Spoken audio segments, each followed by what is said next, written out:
So first, for our tutorial or our project is first we will be using Raspberry Pi 4.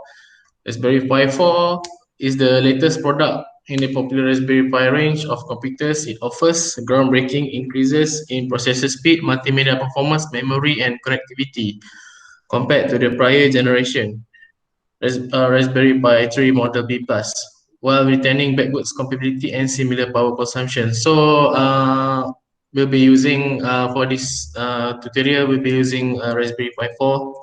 And then I will also be using ESP32. ESP32 is actually a series of one of the series of low cost, low power system on a chip microcontroller with integrated Wi-Fi and dual mode Bluetooth. And then for the and then we also be using MQTT because this is like a Internet of Things project. So Internet of Things has been revolutionary in the industry. Utilizes the full use of Internet of Things as communication method to capture data from electrical appliances using MQTT protocol. So I'll be using MQTT protocol in this tutorial. Why MQTT is first, it's distribute information more efficiently. It increase scalability. It has extremely lightweight overhead, very well suited for remote sensing and control, reduce network bandwidth consumption dramatically. So for this application, so we use a smart home. We make a simple smart home, and then we use MQTT broker, and then it will subscribe and publish to consumers and to consumers. So the home automation system will give user remote access to the data from mobile application or web application with using a web browser as long as there is presence of internet connectivity. So and for the programming for the microcontroller, we'll be using MicroPython. So MicroPython is a software implementation of a programming language largely compatible with Python 3 written in C, optimized to run in a microcontroller. MicroPython is a full Python compiler and runtime that runs on the microcontroller hardware. So let's get started. So first of all, we will be setting up the ESP32 to the Raspberry Pi. First, I usually remote access my Raspberry Pi using VNC viewer. And then after I have obtained connectivity, I will open the terminal and update. So we will open terminal and then we run sudo apt-get update. This is before we upload the firmware to ESP32. So ESP32 will be connected to Raspberry Pi via USB. And then from the Raspberry Pi terminal, we'll be using ESP tool. So this is the command to install the ESP tool, which is sudo pip3 install ESP tool. And then it will be targeted in using Python 3. Run the commands to install the ESP tool. After that, we have to configure the USB port. It can be configured using dmessage gray tty USB. The result should show a CP210X UART to USB bridge attached to a USB port. Below the port is tty USB 0. This one is connected with my Raspberry Pi from ESP32 using USB. So it will show this TTY USB 0 in the terminal, and it means it's connected. And then before uploading the firmware for MicroPython, we have to erase the firmware that exists in the ESP32. It can be also be done using ESP2. So just run this command up here, which is esp2.py -- port forward sign def tty USB 0 erase underscore flash. So this is the command to erase the previous firmware. After that, it will say chip erase completely and then hard resetting. And then we have to download MicroPython firmware, which is available in micropython.org. You can go to this link, which is micropython.org, and then you can download the firmware based on board. For this tutorial, I'm using ESP32 development board, so I will be using the stable one. And then after download it using Raspberry Pi, I will run the command ls downloads, which will list all the downloaded firmware, and then I copy it and then I run another command, which is esp2.py port def tty usb write underscore flash 0 downloads, and then the name of the bin file. As you can see here, it will write the firmware and will flash a firmware to your ESP32 chip.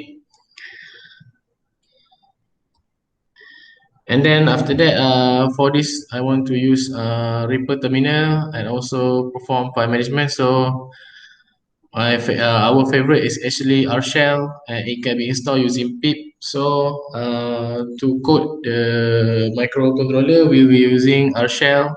So the command is sudo pip3 install R shell, and then it will download everything. This is using your Raspberry Pi terminal. And then the simple program we run on Raspberry Pi and allow you to access the Reaper terminal on ESP32. It also provides file management to transfer and manipulate files on both the Pi and ESP32. To start the R shell, type R shell and specify 30 for the buffer size and your USB port, like here. So this command will be should be typed in your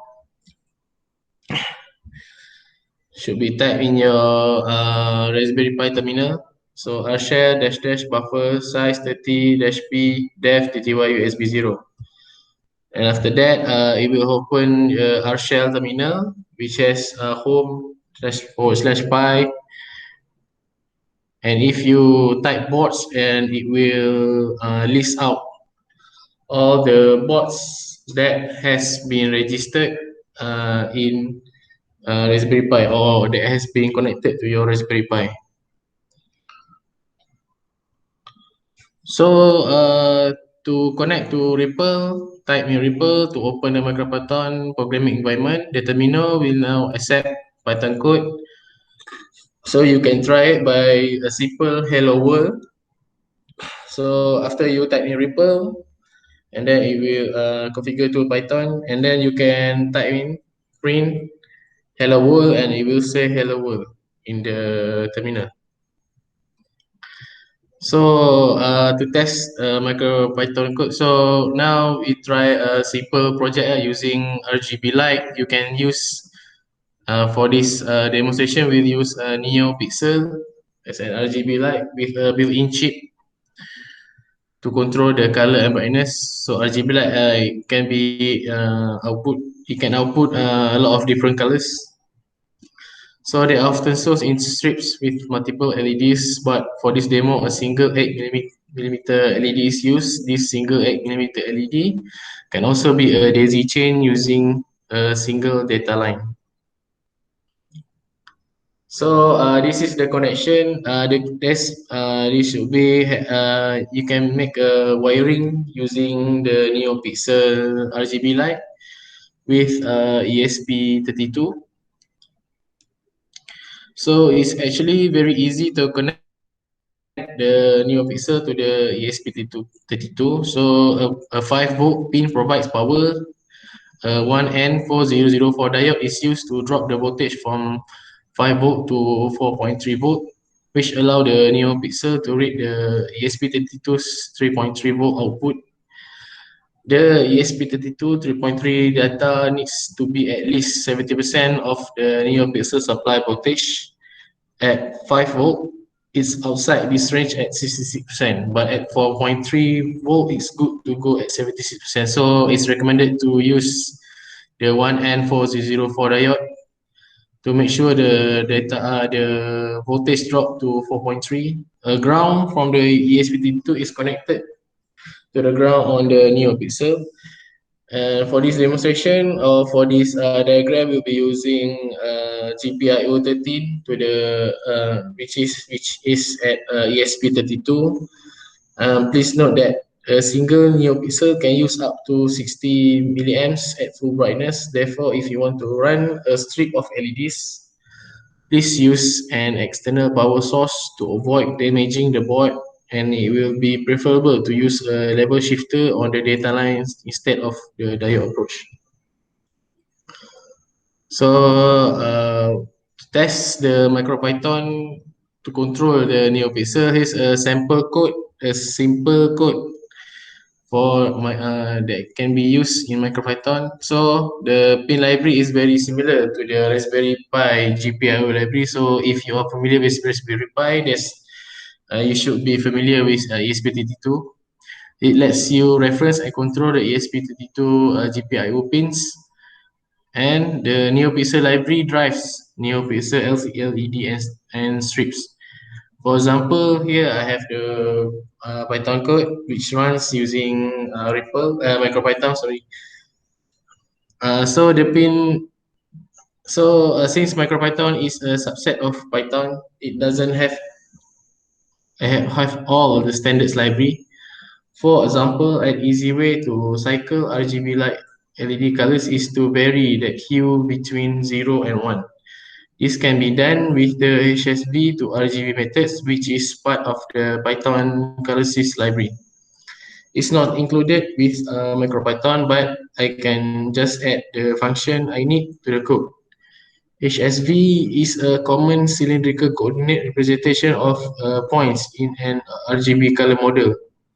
The HSV to RGB function simply converts an HSV value, hue, saturation, and brightness, to an RGB value, red, green, yellow. So as you can see, here it determine the RGB light using HSV, convert the HSV to RGB based on colorSys.py, which is a library. And then the argument is H float, hue 0 to 1, saturation 0 to 1 for S, and V is volume 0 to 1 brightness. So it's a sample, you can try it in your MicroPython. And then back in the Arshel, type Ctrl X if you stay in REPL to exit back to the main Arshel terminal. Navigate to the folder where the program is saved. You can use CD and LS just as in a regular terminal. Then use CP to copy the program file to the ESP32, which is specified with PyBoard. So this file is actually this board. The tutorial actually has PyBoard in registered as the board, and then we copy the RGB light code, and then we put it in the PyBoard. And then we return back to REPL and type import RGB to run the rgb.py program. So when you return back to REPL, so you see entering REPL, and then you can run the code, which is import RGB, and it will run the code rgb.py. And then this is the setup actually for the example. When you run the code, it will light up the bulb, and then here's the connection between Raspberry Pi and ESP32 using USB, and then ESP32 with the RGB light, like I showed before. So it will light up. So that's the first the simple tutorial. But for today, sorry, I will only be using pictures. There's no tutorial in real lifetime because I received this order actually a little bit late, and then I have no preparation for it. So here I show just a picture of the output.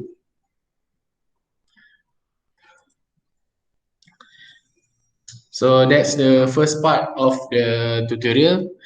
For the second part is actually using Raspberry Pi ESP32, MicroPython, MQTT, and DHT22.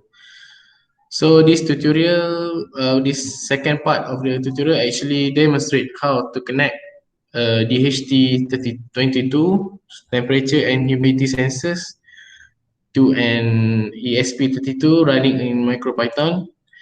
The sensor data is transmitted wirelessly to a Raspberry Pi using MQTT protocol, and the result are displayed on I2C OLED display. So for this, actually, you can use other temperature sensors, the cheap temperature sensors like DHT11, or maybe you want to change the display to maybe LED display, a simple LED display based on what you have. So actually, I will give some sample code for this, and then you can try it yourself. So for this tutorial, we'll be using MQTT. So MQTT is actually a very lightweight connectivity protocol. It is actually very popular with IoT devices because it requires much less code and memory compared to other approaches such as a REST API. So MQTT is actually very widely used in IoT, and it uses a publish subscribe model. A single broker act as a server and manage messages among multiple clients. A client can publish a message to a topic, and any client that subscribe to the topic will get the message. So for this tutorial, for this tutorial, so actually we'll be using a Raspberry Pi as the broker, and then the client is actually ESP32, and then there's communication between the broker and client, which is publish and subscribe. So let's get started for our project. So for this not a video, as for this tutorial, the ESP32 client is connected to the DHT22 temperature and humidity sensor, and it will publish the sensor data to a topic called temp humidity. So actually the public topic is temp underscore humidity. Raspberry Pi will be the broker, and it will also be a client.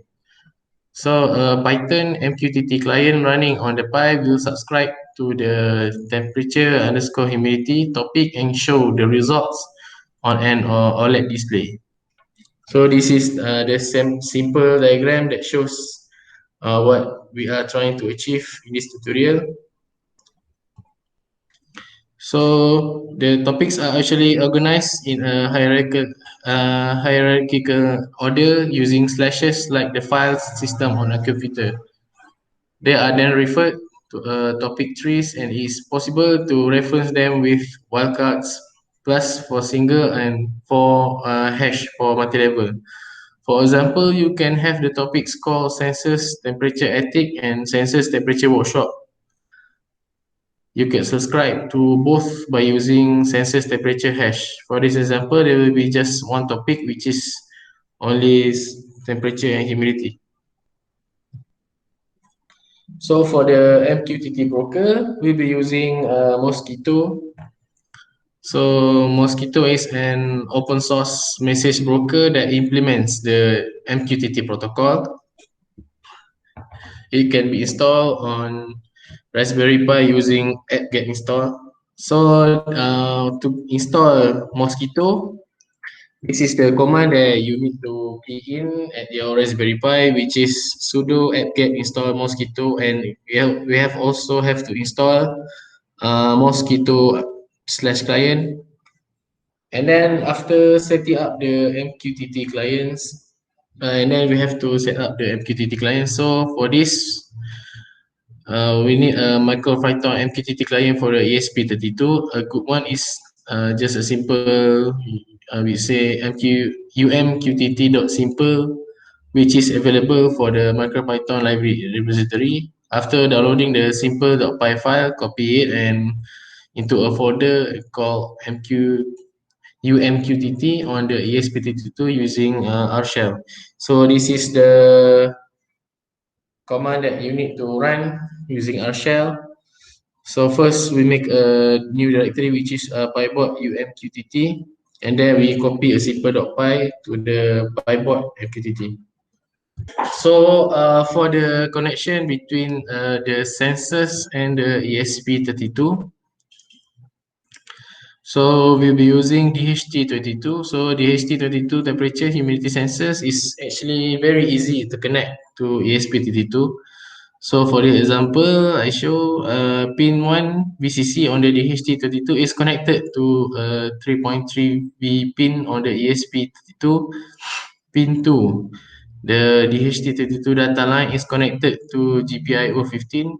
You can use any available GPIO pin because it will be specified in the code. So for this example, if you want to follow my code, you have to use GPIO 15. It's a good practice in terms of reliability to keep the data wire short, so you don't have to make the data wire so long. Keep it under 15 cm. So pin 3 of the DHT32 is left disconnected, and pin 4 ground is connected to the ground on the ESP32.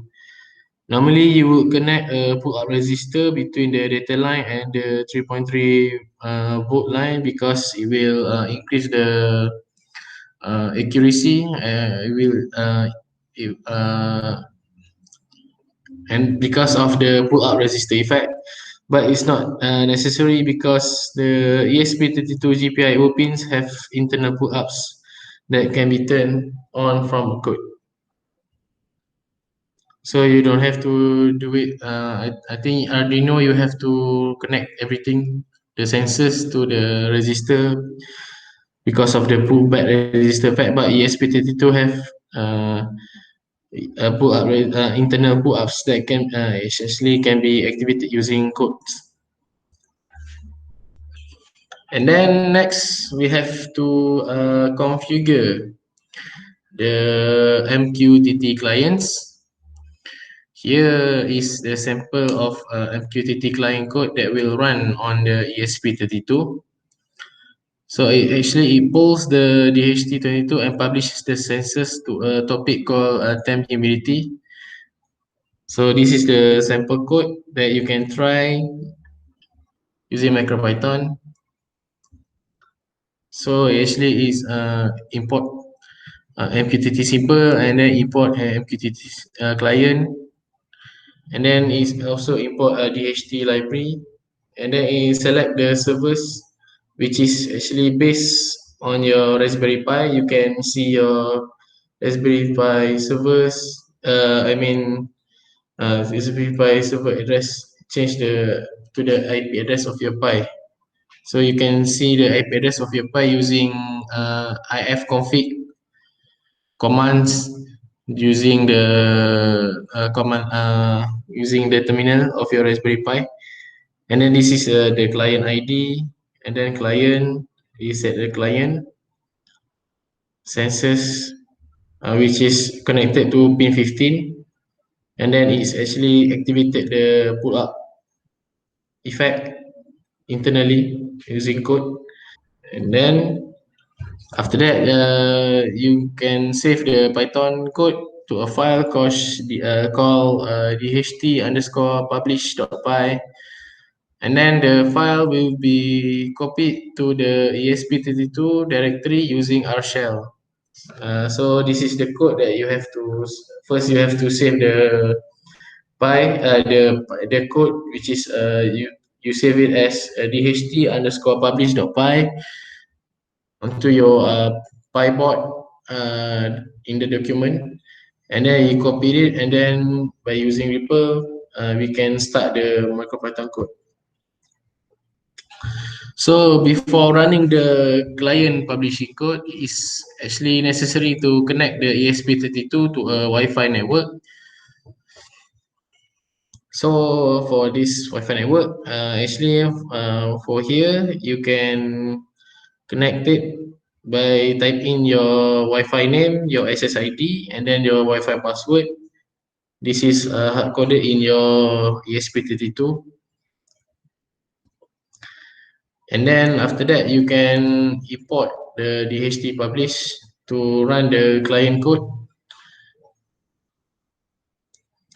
At the same time, to subscribe to the temperature and temperature underscore humidity, you have to run the mosquito, which is the MQTT broker that we have installed in your Raspberry Pi. So the ESP32 should now be pulling the DHT22 and publishing the temperature and humidity data to the MQTT broker. So we can test that data, which is actually published by using MQTT command line to subscribe to the topic temperature and humidity. So this is actually the command line that needs to be run to subscribe to the topic temperature underscore humidity. But after that, you have to exit the Mosquito client, and the command line is great actually for debugging. But now let's create a Python client program that's a little more useful. So what we have to do is we have to install Paho MQTT Python client library using pip. So using the Raspberry Pi terminal, you can run this code, which is sudo pip3 install Paho dash MQTT to install the Paho MQTT client library. And then if you are using the OLED display that as I just shown, actually it's a Adafruit SSD 1306 OLED display. But if you are using other display, so you have to find the how to install the library using pip. So for this tutorial that I've shown in the slide, the Python client will be run on the same Raspberry Pi that is also serving us the Mosquito MQTT broker and display the temperature and humidity readings on an SSD 1306 OLED display. So this one is actually a product from Adafruit. So Adafruit provides a simple SSD 1306 Python library for driving OLED display, which can also be installed using pip. So this is the sample connection. This is the connection from the OLED display to the Raspberry Pi. As you can see, it's actually a very easy, very direct connection. The display for the display's SDA pin is connected to the Pi SDA pin, which is GPIO2, and then the display of SCL pin is connected to the Pi SCL pin, which is in GPIO3. The VCC pin is actually connected to a 3.3 volt pin on the Pi, and the ground are connected. So actually it's a very easy connection. If you are using other Raspberry Pi, maybe Raspberry Pi Zero, you can find the board documentation, and then you can follow the basic here, which is SDA to SDA and then SCL to SCL. So actually, after that, after you make the connection, you have to run the Raspberry Pi Python MQTT client code that will subscribe to the temperature topic and present the result to an OLED display.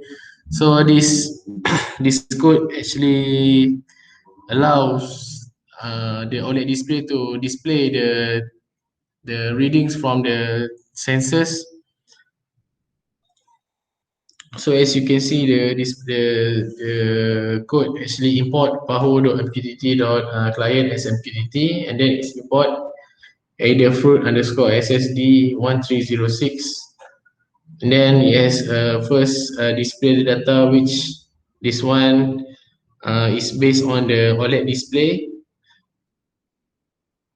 the bar charts, and then the OLED display, and then connect, which is we have This one, the def underscore connect, def on underscore connect is actually a function that's used to subscribe to temperature humidity, and then the on underscore message actually print back the data to the OLED display. So the client is actually MQTT client, and then we set the MQTT client here. Which this one is actually under here, but is to it's too it's, I think because the code is too long, so I screenshot it in two parts to is to for you to copy the code. So then you will see it like this.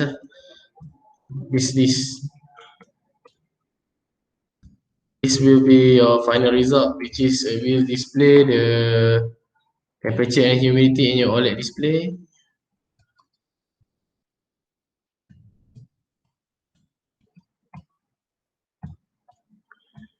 And then that's it.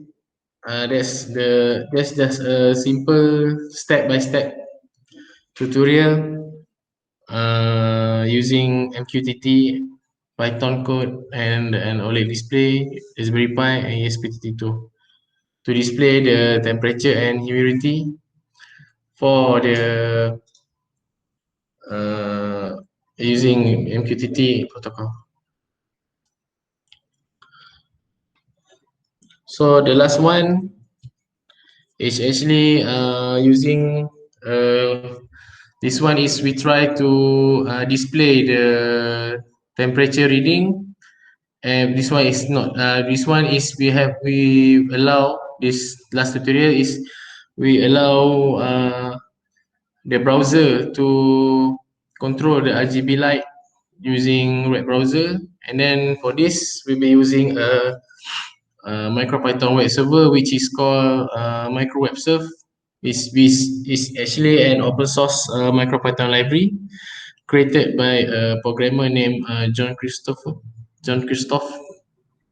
He's done a great job making a very powerful lightweight web server that's easy to get up and running on ESP32 and also PyCon modules. So actually, I want to talk about a little bit about micro web servers. This library is actually very future rich. You can use it to embed a cool website in your module, handle post requests to interact with user and configure options. It can exchange in JSON format on HTTP methods to make embedded full REST API. It also can serve file on the fly to export any data to the user. And also, micro web serve can also play with AX to interact speedily with web application. And then micro web serve can also use web sockets for fast and powerful data exchange. And the last reason why I use micro web serve is because it can make HTML or Python files for rendering more efficient in web pages. So if you want to use a good web server with your MicroPython ESP, you should use micro web serve, and I will show you how to install it in your Raspberry Pi step by step. First of all, you can download the micro web serve using git clone command. Just type in the command at your Raspberry Pi terminal, git clone https github.com jcz microserve.git, and then after you have download the repo, the original repo, you have to change it to the download directory at least using tag A almost all to display hidden item. So cd micro serve, and then you list all the hidden item. And after that, in addition to the library files, which is microwebserve.py, microweb template.py and microweb sockets.py.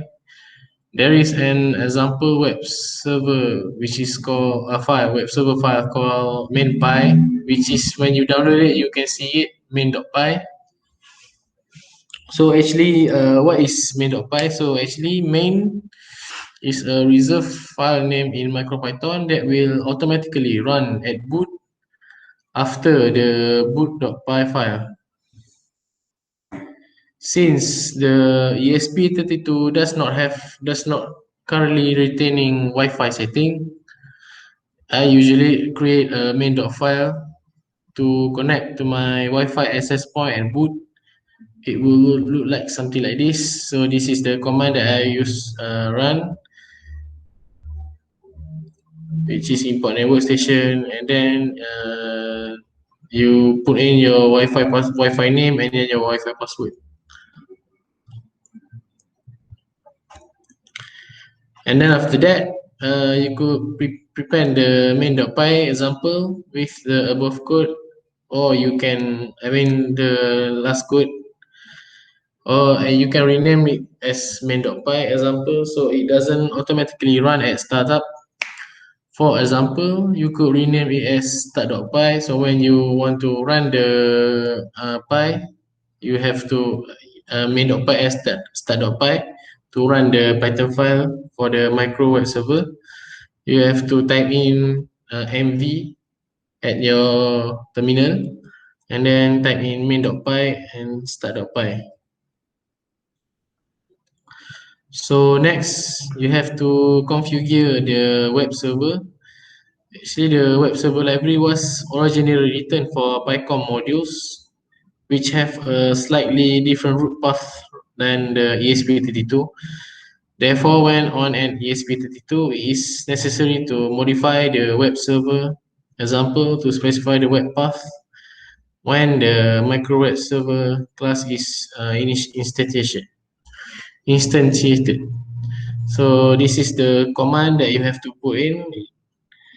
SRV equals to micro web serve root handlers web path equals to www. So after that, we have to make another one modification to the example web server and supporting files to make sure it can be transferred to ESP32. So for this, we can use our shell, which is the terminal that you can use MicroPython.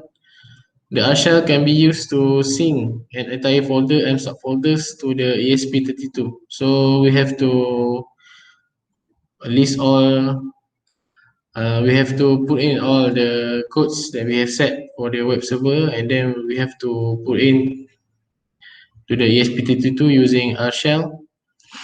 However, we have to delete the boot.py file so it doesn't overwrite your existing boot.py file, and it also recommend deleting any superfluous file to expedite the transfers. So this is the command you have to run to remove all the files that is not needed in your ESP32 and to configure the web server.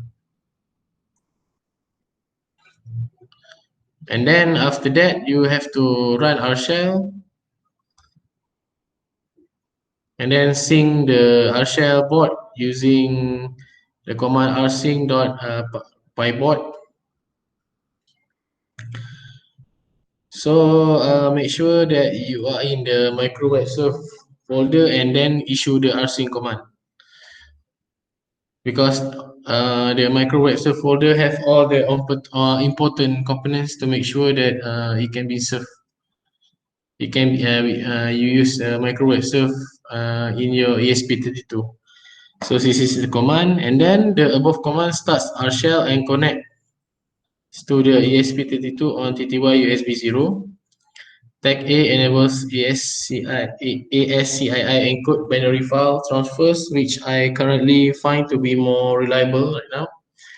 Tag E nano enables editing files directly on the ESP32 with the nano text editor.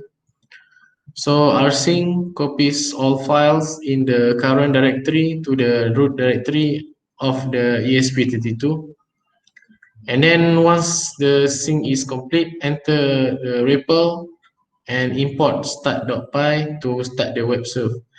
So this is the command to enter the REPL, REPL, and then we have to import start.py. But before that, you have to check first, is your micro web serve folder contain several file example like this. So it has, so you are ready. And then when you run the index.html, it will demonstrate a simple HTML file. It includes a separate style sheet and an image. It also has a link to download a PDF in a web browser. Enter the IP address of your ESP32 followed by /index.html. So before that, we have to make sure the wiring is correct. So the wiring is very simple. Right now we are using two component, one output which is a NeoPixel RGB light, and then another one is DHT22 temperature and humidity sensors. So the DHT-32 VCC pin 1 is connected to a 3.3 volt pin on the ESP32. The ground pin 4 is connected to a ground on the ESP32, and the sensor data pin 2 is attached to GPIO 15. It's actually it's like a connection before, the same thing. The NeoPixel LED VCC is connected to a 5 volt power pin on the ESP32, and then it is necessary to step down to the 5 volt to 4.3 volt using a diode, which is right now I'm using 1N4004. The ground are connected and the data inlet is attached to GPIO 13. And then you have to configure the web server, and this is the sample code that I provide that will help configure the web server. So this code actually for the web server to display real-time temperature and humidity data. The single DHT route polls the DHT32 and returns a server send event stream. And after that, you have to configure the HTML file. So this is the HTML file to connect the DHT event source. You can just follow the name, follow the code. And then if you type in at your web browser, you can see based on this code, you can see it in your browser. This one I'm using a simple Android phone, and I uh, type in the IP and then the dht.html file. And then if you browse to the HTML file, the sensor data is displayed and updated every few seconds. And next, I will show a simple tutorial on how to configure the HTML page.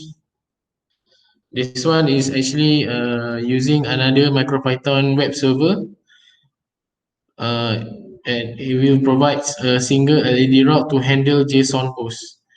So the posted color data is red, and the NeoPixel LED is set accordingly. So actually, this line of code is to control the JSON, the NeoPixel LED RGB light using MicroPython web server. So actually this one from this code we can control the color of the RGB light using internet. And then we have to configure the HTML page. So this is actually a simple HTML page that you can copy and then you can try yourself. It's actually open source JavaScript hue to control color and brightness of the RGB light. So when the dial is changed, the RGB values are posted to the LED route. The underscore.js library is used to throttle the number of posts. So this is, you can simply copy this code, and then will display like this. So you can actually set the color for the RGB light. So the final result is actually the NeoPixel LED attached to the ESP32 can now be controlled from any device with a web browser. So this is actually just a simple tutorial on how to control LED, and then we get input using this one using web server, and then MQTT. So that's all from me. So right now I'll try to answer. So the first question. Hi, I mean, I noticed that you use the Raspberry Pi as both MQTT clients and broker. Have you tried making the ESP32 act as broker in Micropython? So actually, I don't have experience in using ESP32 as a broker. I will always use Raspberry Pi.